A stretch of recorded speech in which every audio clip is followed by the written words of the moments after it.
make it? Who blocked me? Who blocked me? Who blocked me? Go to your room!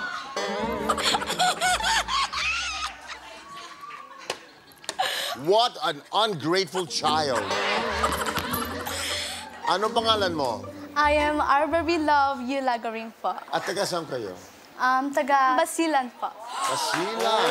Oh my gosh! Gano'ng kalayo ba? 2 hours. Oh, By plane? 3 hours po yung biyahe. Oh my gosh! Para kanino ang pagkanta mo? Sa pamilya ko po, lalong-lalo na po kay Papa kasi siya po nagturo sa akin. Wow. At ngayon po na-stroke po si Papa. Ang inisip ko po ay paano na po ang aming pangarap po sa aming buhay po. Arbery, that's how you should honor your father.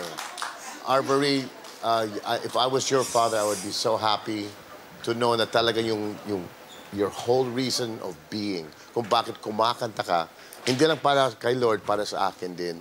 So thank you for your performance.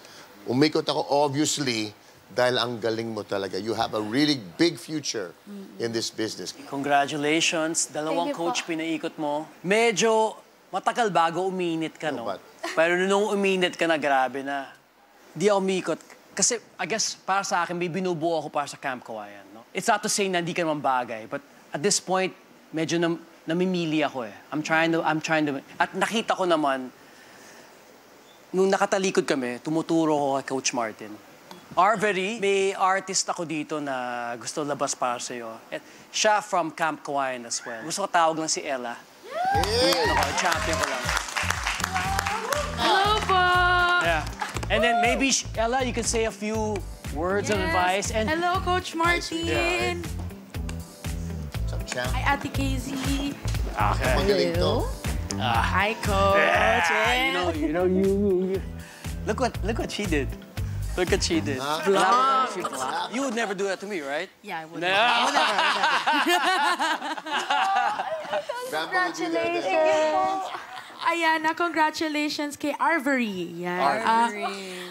Narinig ko yung kwento mo kanina na inaalay mo yung kantanto para sa papa mo. Ako, nung nag-start po ako ng The Voice, isa sa mga rason po kung bakit po sumali is dahil po sa tatay ko. So lahat po ng performance ko, inaalay ko po para sa kanya. Para sa akin, nahirapan po ako kasi nawala po bigla yung tatay ko noong time na yun and parang hindi ko pa po tanggap noon. Medyo mahirap ang magiging journey mo dito sa The Voice pero I'm sure kakayanin mo dahil i-guide ka ng iyong coach. Yeah! Thank you. Thank you. Thank you. Maraming salamat. Thank you for dropping by and for inspiring Thank you, Arbery. I am very, very happy that you are now part of Team Supreme. Oh my gosh. Go, Arbery! Arbery! Galing! Yup. May portion buy pa, oh. Good job! Okay, we'll make this journey worth every single penny your family spent para makaabot ka diri.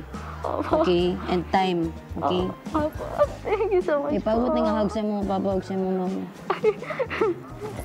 Thank you po. Pangarap po talaga to ni Papa na makapunta talaga ako dito sa The Voice. Pa, sorry! Ganon.